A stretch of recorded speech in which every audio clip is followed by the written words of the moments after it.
Good afternoon, everyone, and welcome to the Technology Committee meeting. The meeting will now come to order. It is Wednesday, August 23rd at 1 p.m. We will ensure that we have a quorum to conduct business. We have Alex Bittencourt, IT Director. Present. We have Deputy Dwayne Weisenhunt from the Sheriff's Department. Is Deputy Weisenhunt on? Okay. Yes, ma'am, I'm here. Oh, okay. Thank you. We have our Chairman of the Board of Commissioners, who's also filling in as our administration for our administrative team, Chairman Phil Miller. Hello. Hi. And we are waiting for one other. That would be Commissioner Dobbs. But we also have with us our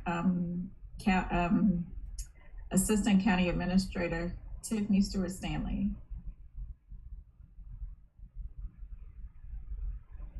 Hello. Hi. So it looks like, and I'm here, of course, so it looks like we do have a quorum to conduct business. The first order of business is to approve the minutes of our last committee meeting. Has everyone had a chance to look over those meeting minutes?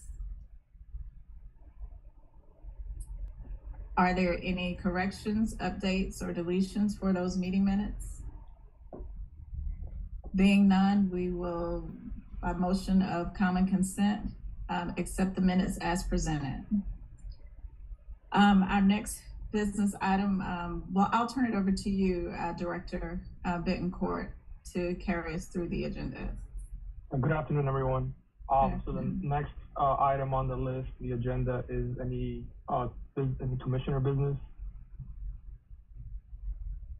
No commissioner business. No commissioner business at this time. I think I'll take it up at the end. Okay. And then do we have any county administrator business? No, we do not at this time. So next we go into our discussion items. So we have 3 discussion items. The first 2 are updates from our technology projects for 2022 and 2023, which I'll be presenting as one item or as one presentation. Let me share my screen.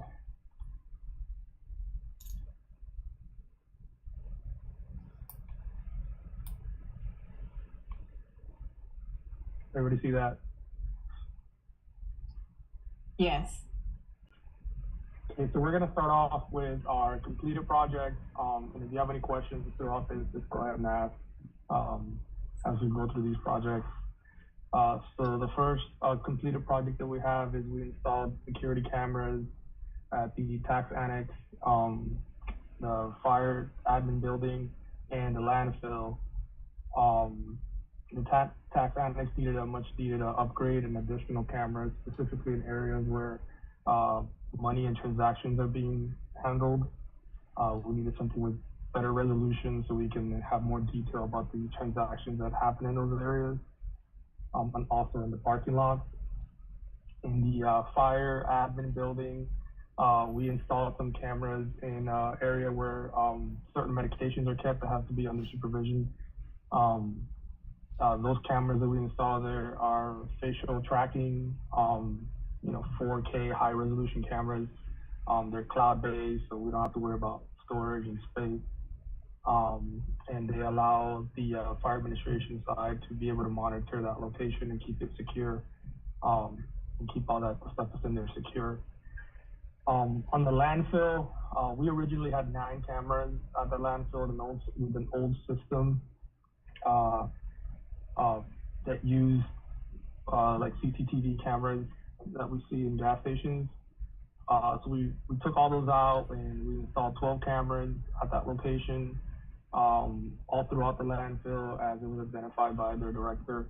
The new cameras that we installed are night vision, high definition. Some of them are facial tracking cameras in the areas where you pay and stuff like that.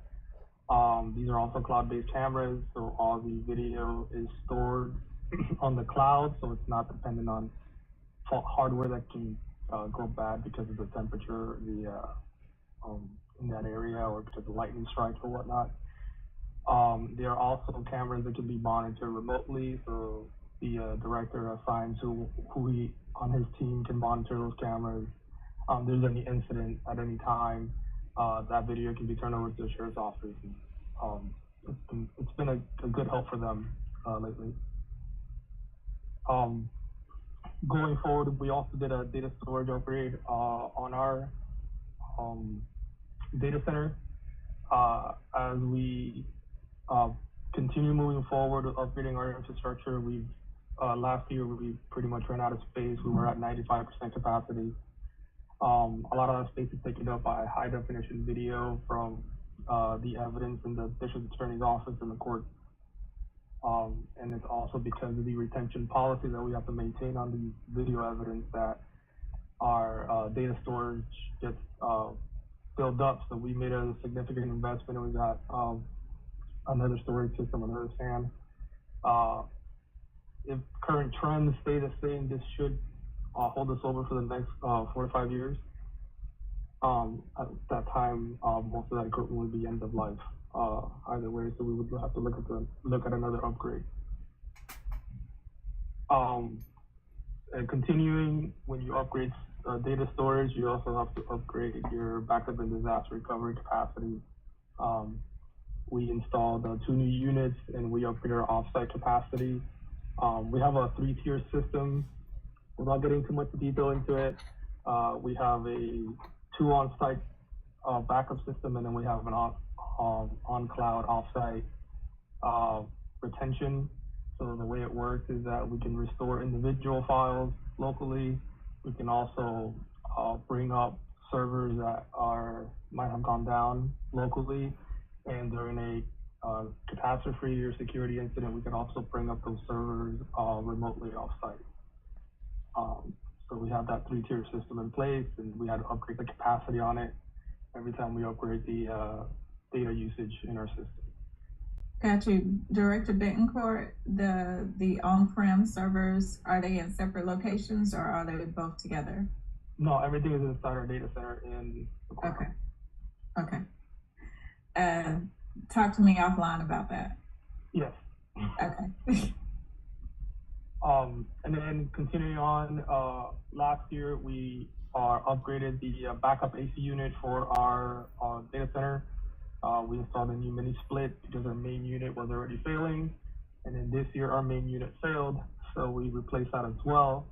So we can keep everything nice and cool in there, and we have a redundant system in case the main unit goes bad. We can keep it within operational temperature while the main unit is repaired. We also wanted to secure our IS areas.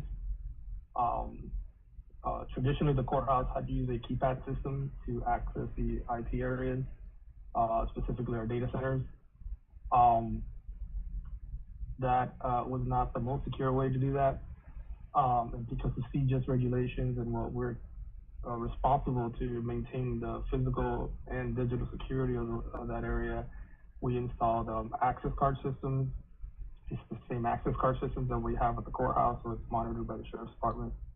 And we can not only control access to those areas, but also have an audit log of who accesses that area at what time, in case there's ever an incident or a need to pull a report on that. Continuing on, we Director Bettencourt, I have a question. Yeah. So for the secure access, is it the same card as as your ID pass to get through the courthouse, or is it a separate access card? It's the same one. It's the same one. Okay, so they just append it to that card so that it would read that area to get into the server room. Exactly. Yeah, they add that card to that door essentially, or grant you access to those doors, depending on whether you need to have access to those doors. And it's the same card that you use. Got you. Okay. It's on the same system as well. Okay. So we also upgraded the backup storage for the DA's office last year. And like I said, the DA has a lot of video evidence. As we all know these days that our sheriff's office has high definition cameras that they wear on their bodies, on their vehicles, and during trials, some of those videos are requested and needed as evidence. Once they get entered into evidence for the DA's office, they have to be kept on our storage systems for them to access it, and it has to be kept there for a certain amount of time. So we have a separate backup system for the DA's office. It still follows our three-stage policies, where it's 2 on-site systems and 1 off-site system. So it's secure, and it complies with all the requirements for the legal status of that. But we like to keep that one separate because that sometimes might need to be upgraded a little bit sooner than the rest of our systems. We also installed some new software. We're in the process of installing some new software for the print shop, for their new printers. One of the things that we did last year is our cybersecurity monitoring system. So this is actually was a big project that we worked with a vendor, which I cannot mention my name for security reasons, but what it is an appliance that gets installed, and it has artificial intelligence software built into it, and it just every millisecond it monitors the internal network and the outside web network, and it just looks for attempts to get into our network or unusual activity in our internal network, and then it'll automatically act and stop those activities, either by blocking the IP address or by disabling a user account that might have been compromised. And the great thing about that is that it doesn't require a lot of human interaction, which is sometimes some of the weak points of these systems. If somebody doesn't pick up the alert in time and doesn't disable the action, it becomes too late. So with this system, it automatically does that for us. So there's no lag time between the detection and and stopping the threat. So it does that all simultaneously. The system also does their file and data security, so it doesn't just monitor attacks from the outside. It also monitors unusual activities inside the network by our own users. To give you an example, if you have someone that tries to access a file in the HR drive, obviously they don't have access to it, so they'll get denied. And one time might be a mistake, but if they keep trying to do so, it might be a sign of like an unusual activity or an unusual behavior, whether it's on purpose or whether that account has been compromised. The system also disables that and alerts us to that action. So we can monitor everything internally as well. Moving forward, the appraisal department also installed their QPublic appraisal software. It allows to bring a lot of the information that the appraisals office has online for the user. This is a cloud service that we pay for from a vendor. Director, is that online now? Is that up and running, QPublic? Yes. Okay. That would have been helpful last night to let people know when we were at the millage rate hearing that people could go on to there and yeah, so Steve can probably give you more information on that, but it pulls data from our system, from their Tyler system, and puts it online, so it makes it accessible to the citizens. Got you. Okay, thank you. No problem. And then we also had a big project last year with our GIS. GIS is very data and resource driven department. So we migrated all their system needs to AWS, so they can access and have all those functionalities, remotely or from wherever they're from. They don't need constant hardware requirements on our side internally to maintain, all the responsibilities that keep getting added to GIS as we become more data dependent. That was a big project that we did last year. And it's 100% complete, and they've been operating on it for the past year now. We also did some network and laptop equipment end of life. We allocated about $120,000 for the project. We were able to replace about 60 laptops and about 10 network equipment. To give you some perspective, we have about 1,200 laptops in the county that are approaching end of life. A lot of these laptops we were able to do during COVID. Part of the board acted quickly and was able to procure a lot of systems when we all had to go remote. So a lot of that end of life was taken care of in 2020 and 2021. We also added a remote support tool for our help desk department. When I came on board, we didn't really have one. This is the bread and butter of that department. As we have people working remotely from home and across the county, sometimes we can't necessarily get to them, and we'd like to be able to get on their computers and be able to help them and assist them without them having to wait for us. This system also takes care of their updates on their computers, no matter where they are, to make sure that their security packages are already applied. Director Vancourt, is the remote support tool, is that on an annual basis that we have to renew its contract? Okay. Yes. Yeah, it's an annual basis. It was one of the few companies that are actually certified to handle government work. Uh-huh. So I can tell you specifics about that. Okay. If you like. Can I interrupt a second? Yes, sir.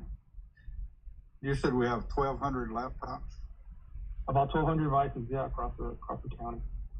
and we got 1,200 employees, so we've got a laptop for everybody. Well, yeah, and some employees have desktops. Some of them use tablets. Some of the employees are like part-time employees, so they don't necessarily get a device assigned to them. In total, between laptops, desktops, and mobile equipment, we have about 1,500 devices that were managed across the county. Okay, thank you. No problem. We also purchased some additional phone licensing and a copier for DOT with some of this funding. One of the things that we try to do with ARPA money, since this is a one-in-a-lifetime funding for us, is take care of projects that it would be difficult getting funding for from the general budget. And our department in technology usually doesn't operate on a lot of grants from the federal government, so we took this opportunity to do as much infrastructure upgrades as we could. They're very costly to burden the general budget with. So now we move on to our ongoing projects. We have public works software that we're looking into. We're researching on the best system to supply public source with. We're working with a couple of vendors that we've already engaged for some other departments.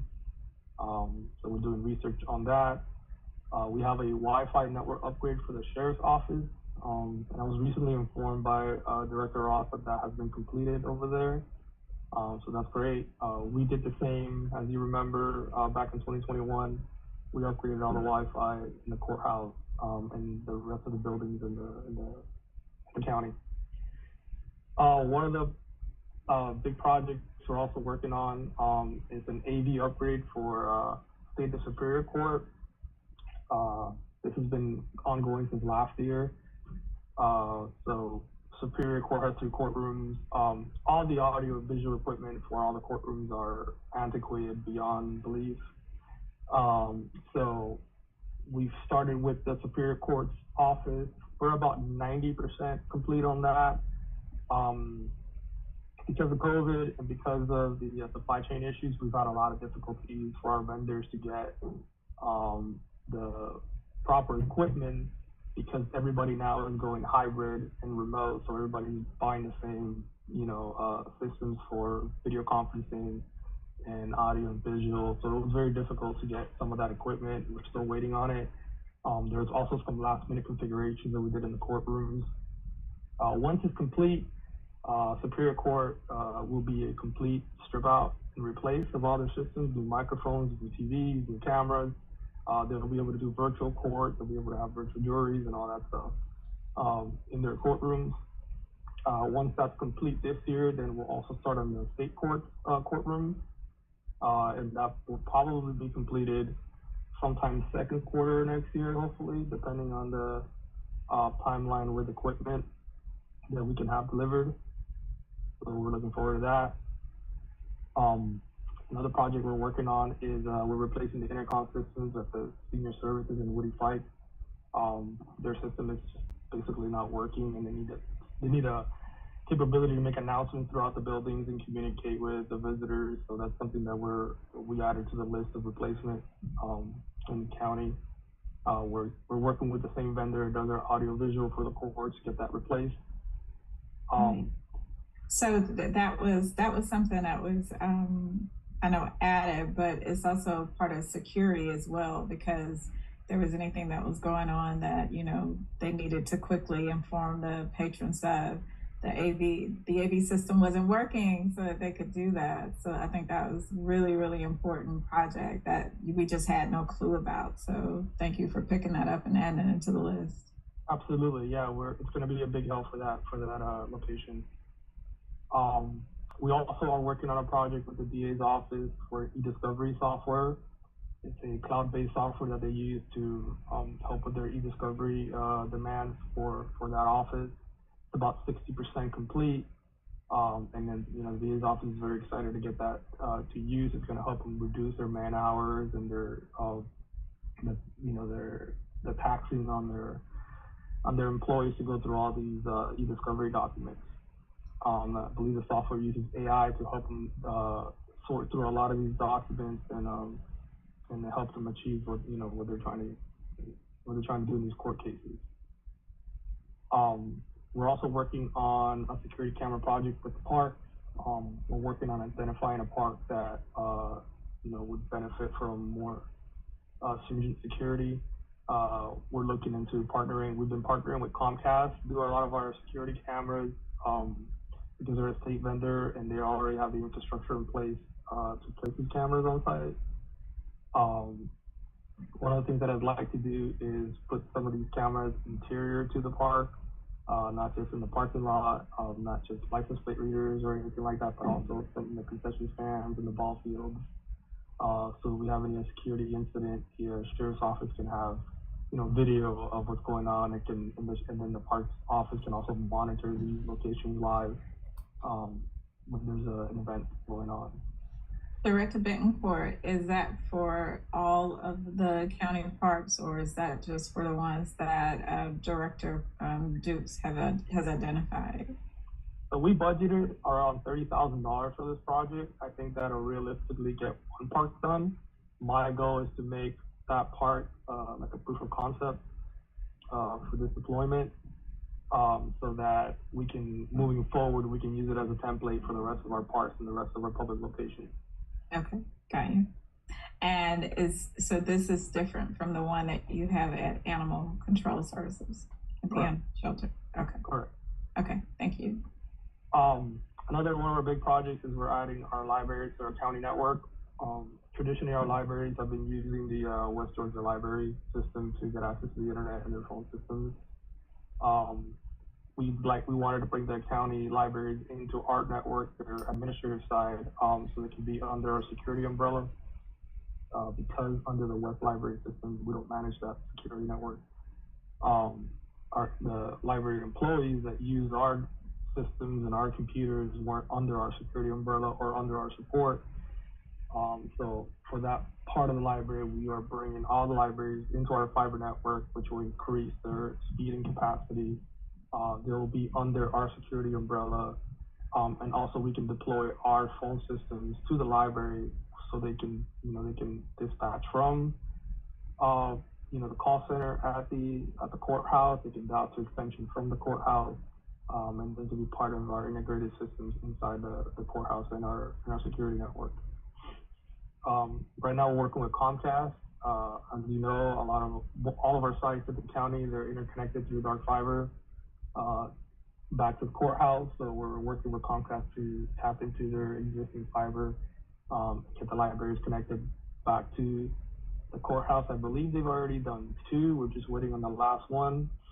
A lot of the delay has been working with getting permits from either Georgia DOT or our DOT to get through their streets and tap into the fiber that's already in there or run new fiber lines. We're hoping to have that completed by the end of the year. Once that's completed, we can add them to our phone system. They're also getting computer upgrades for their administration side, and for all of the libraries as well. Moving forward, we have a project that's on hold, which is the risk and safety software. Right now, the risk and safety office doesn't have a management software to manage their cases. That was something that we were working on, but now since we have new leadership in that department, I'm working with the new director, Reginald, to identify a solution that he's comfortable with or his team is comfortable with to implement. We have that on hold now, making sure that he gets his bearings as he just started there, just to lay the land, and then we'll work with him to come up with a solution for that department. We also have working on our networking security assessment. Our vendor that we tasked with this is a state contracted vendor, and they're working on a scope of work for that for us. They're going to be doing some security assessment. They're also going to be doing a incident response planning for us, and they're also going to be doing a mapping and documenting of all our network infrastructure for us as well. We have migrated our new world systems to the cloud. As you know, this is our main software that we use in the county for HR, accounting, payroll, pretty much all of our internal operations in the county. Right now, that software sits on our internal server systems. Our goal is to move it to the cloud so it can be accessible from anywhere. So it has better redundancy, as you know, the Tyler replicates that system throughout multiple data centers across the world. So the goal is to essentially never have to worry about a down issue. So that project is slated to be completed around February of next year. We have other projects with Tyler that have taken priority, like ExecuTime, time and attendance. We'll talk about that a little bit. So we want to make sure that's complete before we migrate the whole system to the cloud. We also have end-of-life equipment for this year as well. I think we were able to do around 80 devices we were able to replace. That's pretty much ongoing forward. All those devices should be distributed by the end of the year. We also have our permitting and business license software. You might have heard about Camino that we're deploying. This is a system that will allow our citizens to apply for permits and business licensing and track it all online. One of our goals with technology is to enable all these government services that we provide online to our citizens, so they don't have to take a day off from work to come and submit a permit or apply for a license. There is a goal to have this completed by October. We're doing a lot of data migration with the vendor from our current system to the new system. There's a lot of incompatibility. There's a lot of manual work that's being done there. Edward GIS has helped us a lot with that. And working with Allison and James Worthington and his team to get that completed. But once it's up online, it's going to be a big difference for the citizens of the county to be able to have that resource. And might I add, Director Betancourt, this is for Chairman Miller. Chairman Miller, this also helps with manpower. So this type of technology helps us to not have to hire an extra body that would have been needed down where Director Worthington is for all of the permitting and those types of things. So one of the things for this quick plug for the technology committee is how can we use the resources to not necessarily cut jobs, but to enhance what we already have so that people aren't doing 3, 4, and 5 different jobs when we can only pay them for one. What can technology take the place of to help us, to help the citizens with services? So just a FYI. Yeah, that'll be a great help for us, for that team internally. It'll also turn their department essentially into a 24/7 operation, because you can technically submit a permit anytime of the day for approval. Then continuing, we have our electronic timesheet and time management software, which is ExecuTime. I'll speak about that more in the next item in the agenda, more in depth about the progress on that. But essentially, that's our new time clock and timesheet program for the whole county. We're expected to go live on that this year. I think they're gonna start going with the first group live end of September, beginning of October. We're just going to be training now. We also have software and hardware upgrades for GIS. As I said, they're a very resource-dependent department. Their computers needed to be upgraded for something that can handle the capacity and demands of managing all that data, all those maps, design work, and compiling all that data into their visual formats that they do for different departments. That requires a lot of hardware to resource, and their systems were just not able to do so with the demand that they have. So we're upgrading their computers. We have our multi-factor authentication project. We're about 70% completed on that. We have all the configuration done. We have 2 departments on it already. We have 2 ways of authenticating right now. We have 3. Essentially, we have you can download the app to authenticate. You can receive a text message, or it can actually call your desk phone, and then you can provide a challenge key, and they'll give you a code. This is part in our security stance in the county by having a 2-factor check system when you log into a computer or a system, but it's starting to become a requirement for our cybersecurity liability policies for insurance. This is something that we need to do.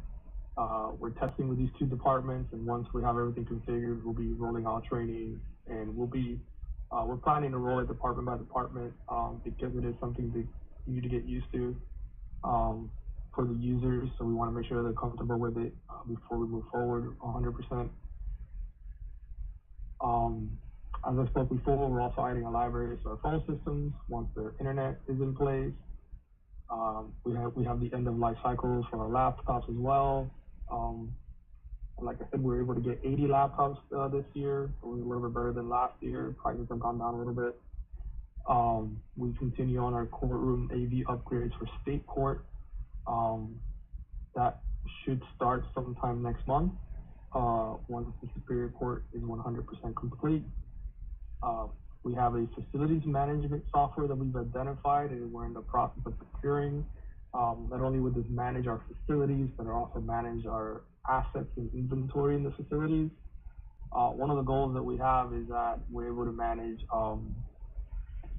timelines and end of life on some of our systems, like our HVAC systems, across all our buildings, manage, get a good data on the lifespan on them, when they need to be replaced, how much money we're spending on maintenance, whether it's more cost effective to replace some of these systems, track some of our assets, a lot of our equipment. So this is going to be a big benefit to the facilities department. They have identified a software. We're working on procurement. We're working on the procurement part.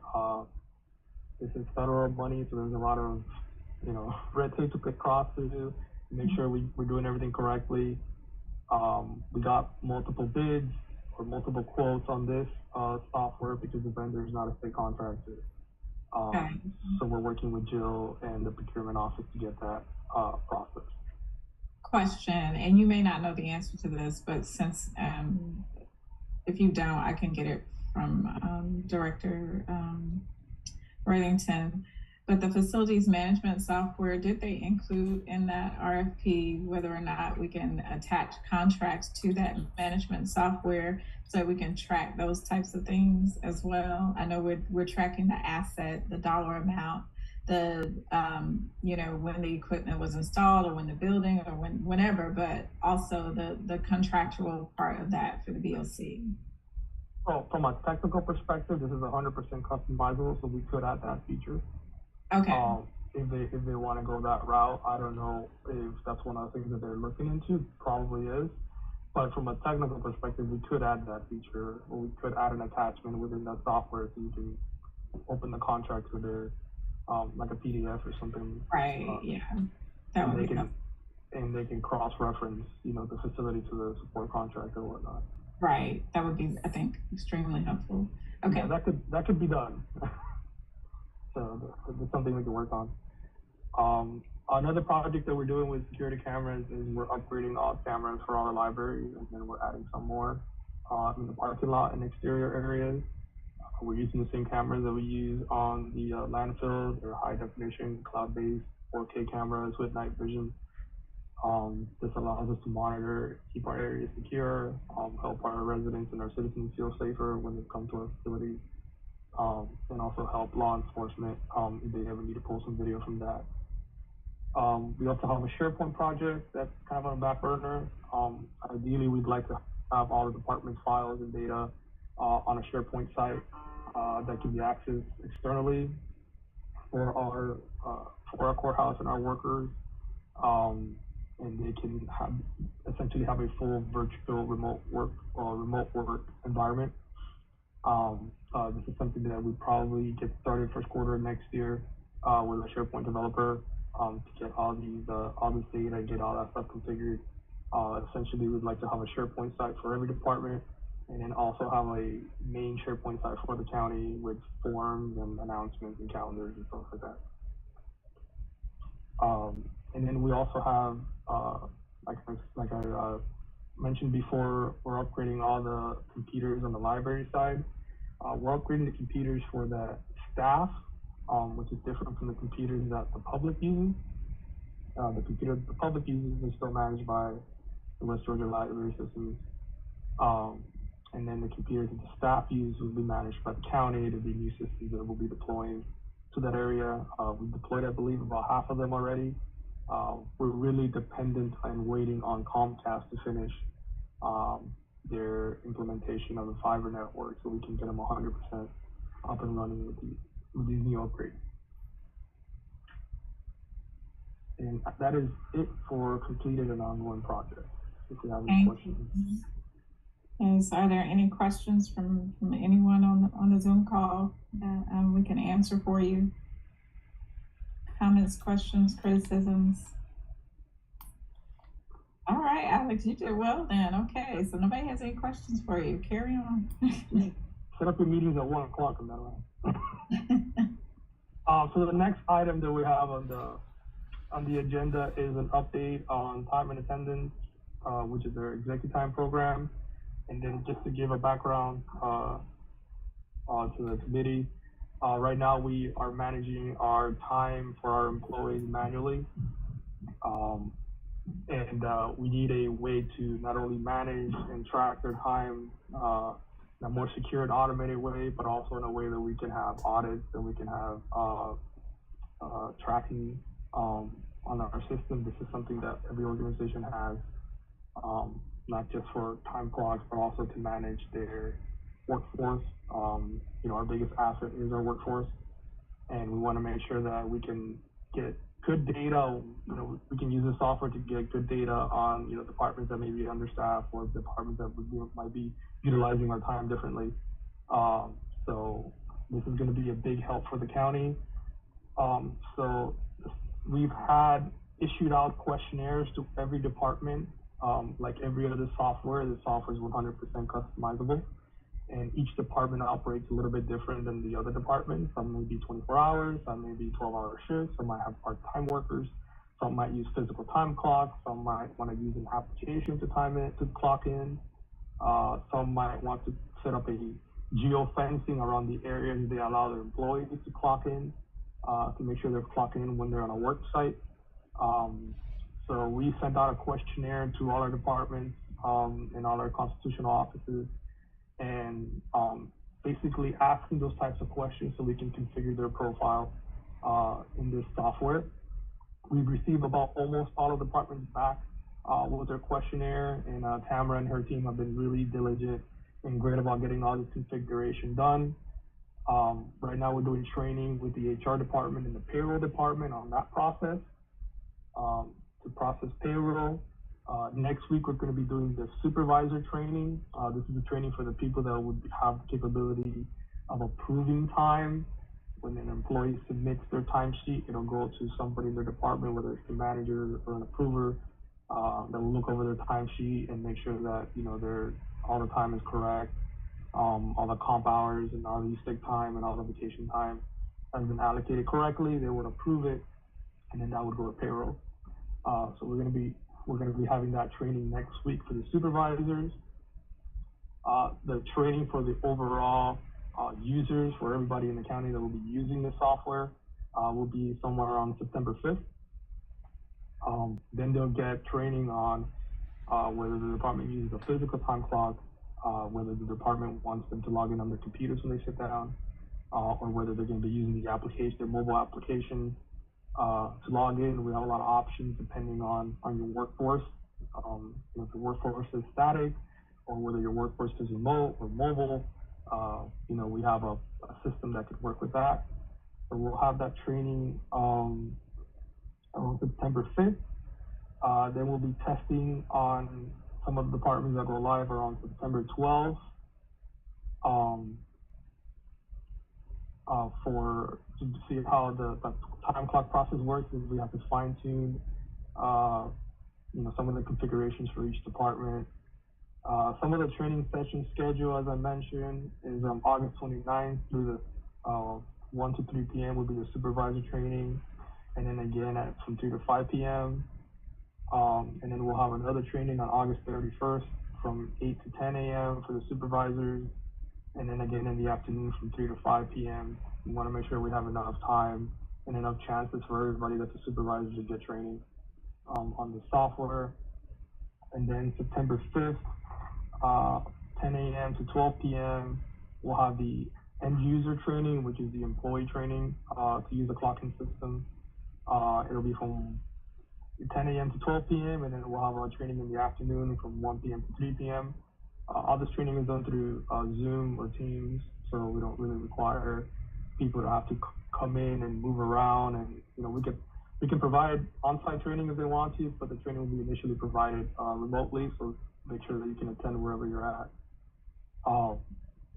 And then on September 6th, we'll also have user training from 8 a.m. to 10, and then from 3 to 5. We have a go live test group of people that will be at the end of September and October. And then we'll be working with the department that uses physical time clock as well on a separate go live date from them. The main goal is to be 100% operational by the end of the year with this system and get us off our manual system. I will say it's a bit of an adjustment. It's going to be a bit of an adjustment for the workforce. It's going to be a big adjustment for all of us. Not just the people clocking in, but the different departments like payroll and finance and HR will deal with this. Like with everything new, there's going to be growing pains. There's going to be tweaking that needs to be done. There might be rules that need to be changed, and just be patient with us, be patient with HR and payroll as we get through this, and we fine tune it. At the end of the day, this is for the benefit of the counties, for the benefit of you. And it's going to give us really good data and really good accountability for our workforce. Excellent. Again, I was shocked that we didn't already have this in place, but it only takes one incident to make sure that we learn our lesson and we got on it. So I appreciate it.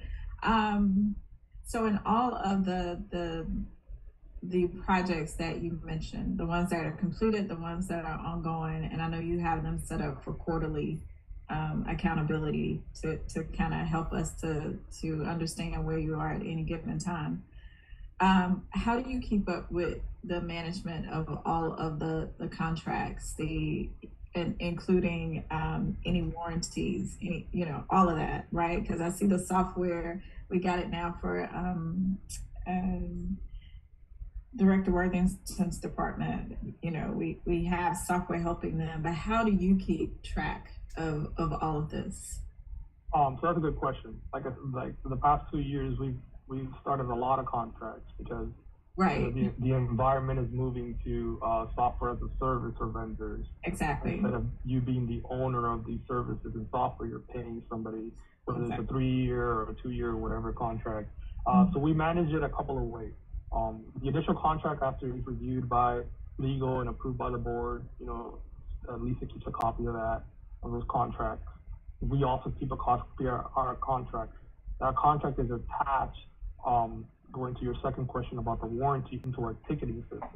So our ticketing system for IT tells us when warranties are expired, have a copy of the warranty details, and also have an attachment of the original contract. For example, if I have an issue with Dell or VMware right now, and I pull up their information on our ticketing system, it's going to show me their original contract, and it's going to show me the warranty expiration date. We also get 30 and 60-day warnings or automatic tickets that are created when that warranty is going to expire. Right. Okay. So that's how our department keeps track of all of that. We use our ticketing system to automate that. And we have a copy of all those contracts. Leo has a copy of all those contracts, and then Lisa at the clerk's office has a copy of all the contracts we enter into. Got you. And my last question, and I'll open it up for anyone else that may have questions. We have a lot of old copiers within the county, right? Like that need upgrade. That it just is, yeah. And so I'm wondering, is it possible to have one master contract for copiers? Because I know some of these copiers we own, but they're so outdated, right? So, that's a question, I guess. I don't know if that's for you or purchasing or both of you all, but, Well, it's actually interesting because we worked with LaTanya in the purchasing office a couple of months ago, and we had Canon from the state, has a state contract and a agreement. They actually came into the county and they did a 100% audit of all our copiers and all our printers. Okay. And they provided a solution for us where we lease our copiers. Copiers is the worst depreciating asset you could probably own in an organization. So they did a contract essentially, or presented to us an options where we can replace all our copiers, lease our copiers to with Canon through their state contract. They would take care of the supplies, they would take care of the support, they would take care of the installations, the upgrades, and we have all that documented, and it's something that we plan to present to the board to move forward. Okay. And I think personally that's something that we might be able to do under ARPA probably for the first year to absorb some of the costs. I can tell you right now that the amount of money we spend on ink and paper, those leases will probably be paid for in 2 years. Gotcha. On savings. You can get with purchasing and they can show you a report of all that expenditure for our printing, and it's substantial. And I think the savings that we would get from having somebody like Canon come in and take care of all of that for us, I think it'll be a net zero gain on that. So we did that project. We have all that data. It's something that we presented to the county administrator's office, and it's something that we're going to present to the board once we get all the details about it and we have a solution to move forward. Okay. And then Canon will do everything for us. They will go to each individual site. They met with all the directors and all the people on the sites about their needs. So they'll go to each one of those sites and they'll replace a copier for us. We essentially don't have to do anything. So. Okay, and that was one of the reasons why I asked. I was at a site, and just to see how they were handling their copying, right, I was like, oh my God, like this is what we have resorted to. Like we haven't grown from the 90s, 2000s. It seemed like at that particular facility, and so that's what jogged me to ask about that. So I'm glad someone is on the ball. Someone is listening to me throughout my conversations. And last question, we have the sheriff's office that just got approved to do its big migration project over at the jail, technology-wise. don't know how, but I will hope that you would lend, your services to them as they get ready to embark on their journey for upgrading their, I believe it's their equipment for the jail in terms of IT. Servers up the whole gamut. I believe it is. It's a big project, and they've already identified a vendor. We've already approved the vendor. But just wanted to, in case you weren't keeping up, FYI. Yeah, I've been tracking that, and I've Director Ross, anything that he needs from us, any support that we can give, or any resource that we have that he may need is at his disposal. Whatever the sheriff's office needs, we're happy to help. Great. I will open the floor for any questions for Director Bittencourt that may come up. Seeing none, we do have Commissioner Dobbs on the line. I think I see you. You've logged in. Just wanted to acknowledge you. Welcome. Thank you. Okay. I don't have any questions. Good presentation and good information. And a lot of dollars, right? Because one of the things that we haven't discussed, but we will, is how do we maintain this? Because everything that was shown today was done with ARPA funding. But we know that, again, that's a one-time spend, so we have to figure out as a Board of Commissioners and as the administrative staff, how do we move forward in paying for these items now that, once people get them, they're not going to want to give them up. Once they start learning how to utilize them, they're not going to want to give them up. So licensing and the whole nine, we know it will hit, is something that we have to keep in the back of our mind, as commissioners, and understand when Director Bittencourt comes to us, we were forewarned. Correct, Director Bittencourt? Yes. I will say to that point, most of that expense was absorbed. Most of the biggest expenditures were absorbed on last year's budget, which increased significantly. This year's budget still increased, but it wasn't at that percentage of last year's. Okay. But like you said, as we move forward, we have to realize that we have to appropriate. We're in contract with a lot of these vendors, so Right. We have to make sure that we pay the licensing fees or turn off the water. Yes, they will turn it off for sure. Thank you so much. If there are no further agenda items to come before the Technology Committee meeting, when do we meet again, Director Bittencourt? I don't have that on the agenda. I'd have to check with Lisa. Okay. But it would be somewhere in the next quarter. Okay. So it'll be before the end of the year. Thank you all for attending.